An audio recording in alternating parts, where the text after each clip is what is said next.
pahlawanku, Engkau mengurapi kepalaku dengan minyak baru.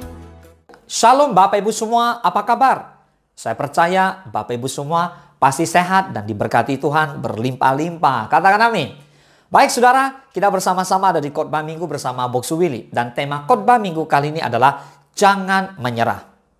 Saudara, ketika kita menghadapi masalah yang berat, respons masing-masing orang berbeda-beda. Ada orang yang tetap semangat dan terus berusaha. Tapi tidak sedikit orang yang mudah sekali menyerah pada keadaan. Karena mereka sudah tidak kuat lagi menanggung beban yang ada.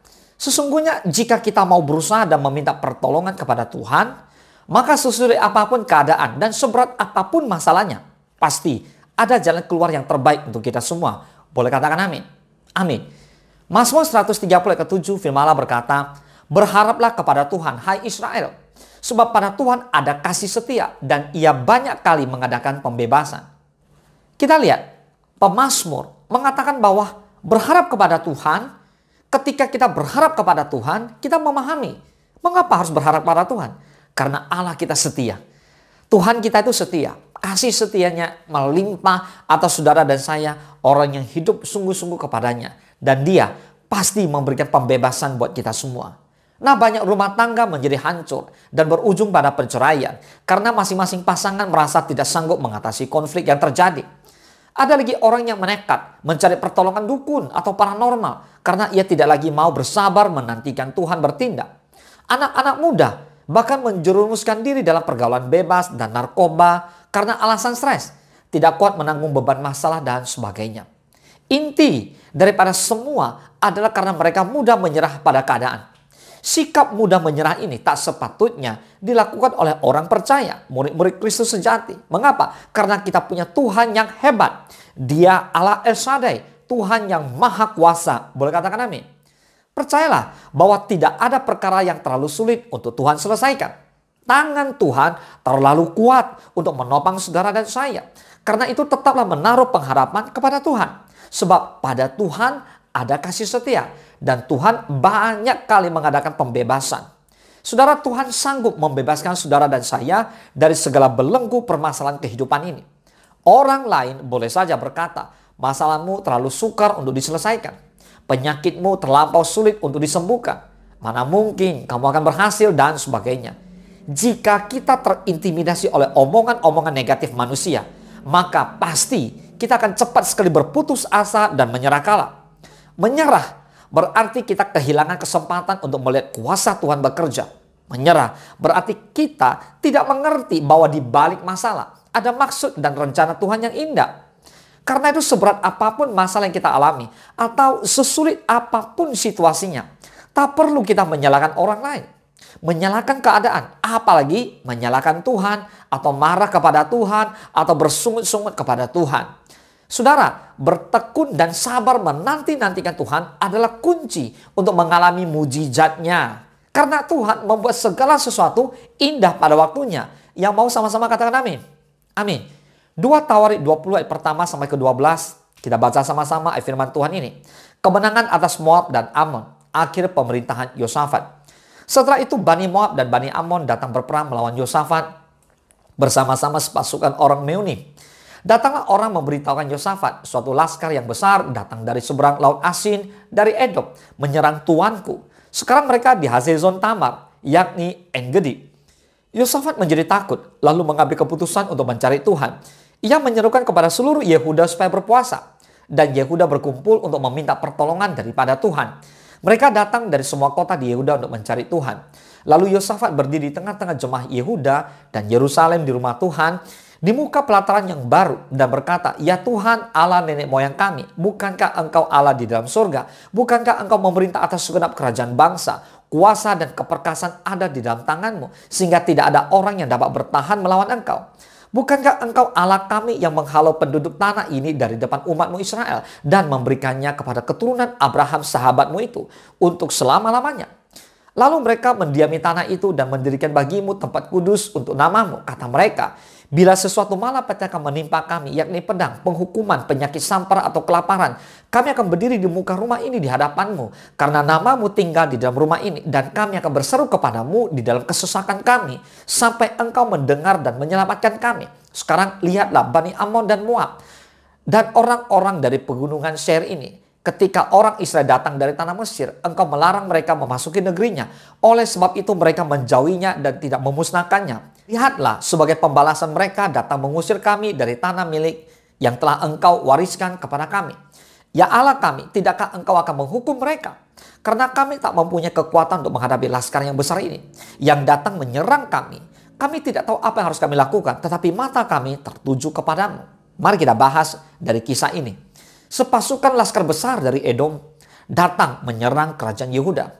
Lalu ketakutan melanda seluruh negeri termasuk Yosafat, raja kerajaan masa itu.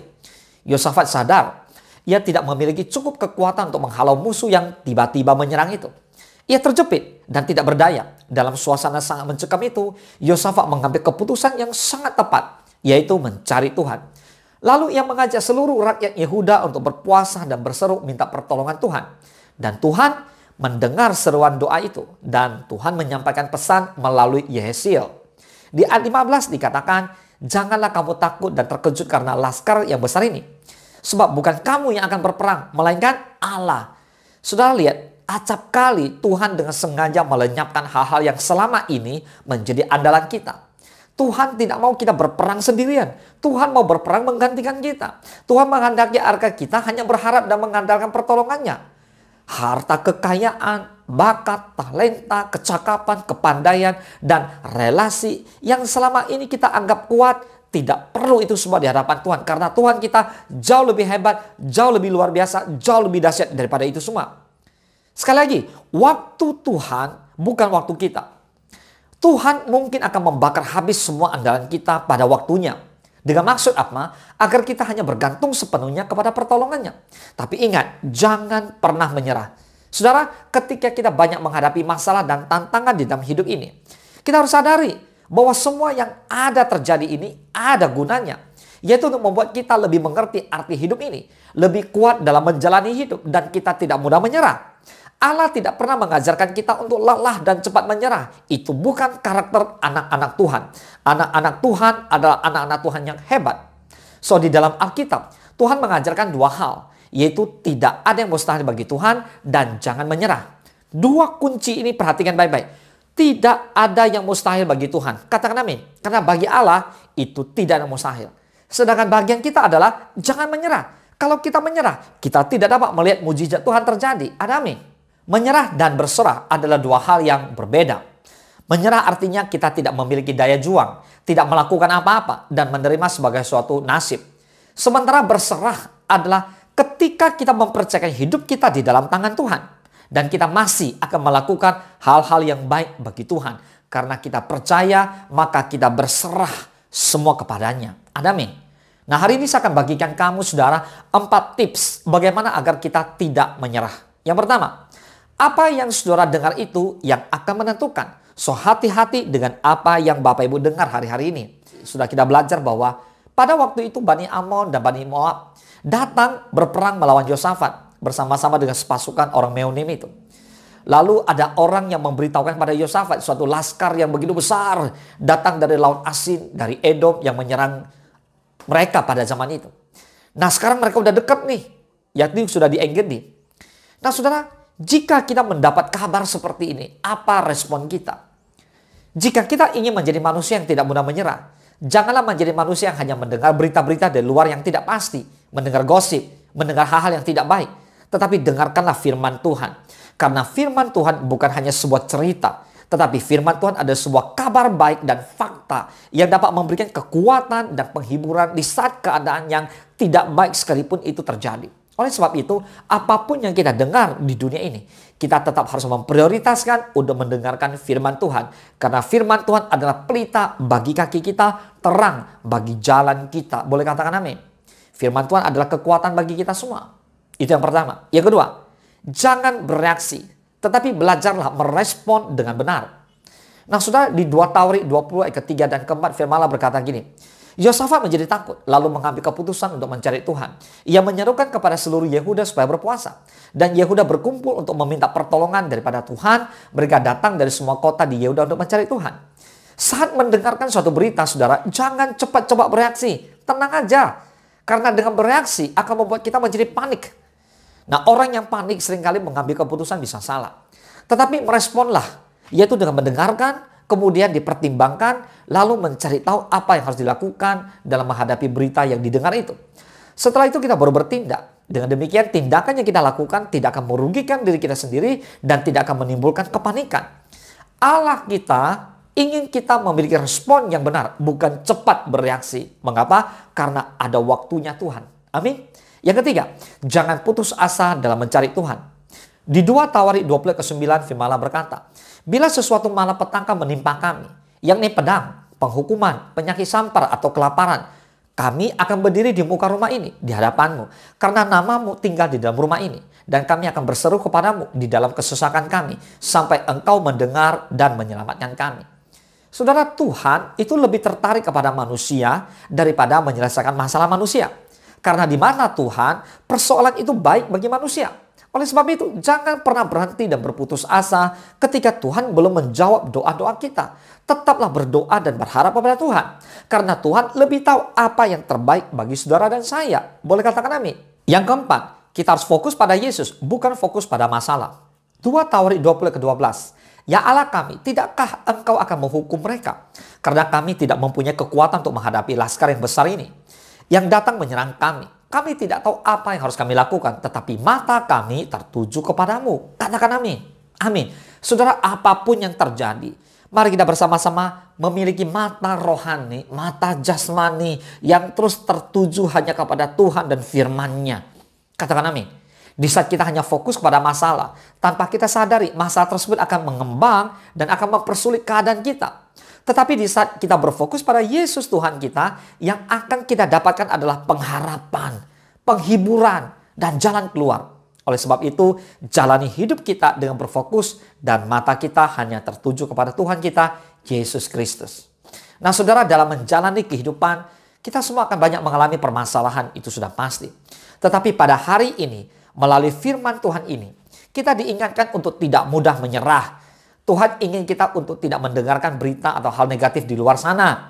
Tetapi perbanyaklah mendengarkan firman Tuhan. Tidak hanya itu, tetap memiliki respon yang benar terhadap masalah dan jangan putus asa dalam mencari Tuhan. Karena Tuhan akan dapat menyelesaikan setiap permasalahan kita. Karena Dia Tuhan, Dia mampu, Dia sanggup. Dan Tuhan ingin kita tetap berfokus hanya kepada Dia. Tidak fokus pada masalah yang sedang kita hadapi. Dengan kita berfokus dan mata kita tertuju kepada Tuhan, percayalah, kita akan meyakini senantiasa Tuhan itu lebih besar daripada masalah kita. Boleh sama-sama katakan amin. So, saat-saat ini Bapak Ibu adalah saat-saat yang menentukan. Mari Bapak Ibu semua luangkan waktu Bapak Ibu di rumah, dimanapun saudara berada. Pakai waktu-waktu yang terbaik untuk mencari wajah Tuhan. Untuk merenungkan firman Tuhan siang dan malam. Sehingga kita akan menjadi orang-orang yang tangguh. Karena lewat firman Allah, lewat perenungan firman Tuhan, lewat persekutuan yang intim dengan Allah, Tuhan akan memberikan kita kekuatan yang baru hari demi hari. Dan jangan pernah menyerah. Mari kita bersatu dalam doa. Bapa, terima kasih buat khotbah minggu ini. Tuhan, tema kami adalah jangan menyerah.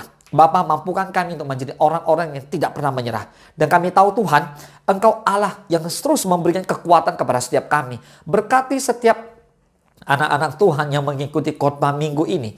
Baik mereka yang di rumah-rumah, yang anak-anak muda, orang tua, suami, istri, anak-anak, siapapun mereka. Lewat pemberitaan firman Tuhan hari ini, lewat khotbah minggu ini, Tuhan berikan mereka kekuatan yang baru. Berikan iman yang tangguh ya Tuhan, agar mereka tetap percaya kepada Tuhan.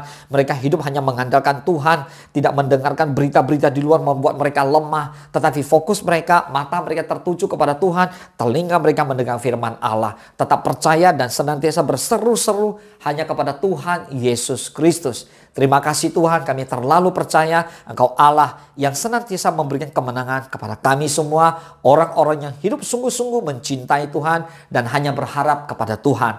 Terpujilah nama Tuhan, hanya di dalam nama Tuhan Yesus Kristus kami berdoa dan kami mengucap syukur. Haleluya. Boleh sama-sama kita katakan amin. Selamat hari Minggu, Tuhan Yesus memberkati. Engkau sediakan hidangan di hadapan lawanku. Engkau mengurapi kepalaku dengan minyak baru.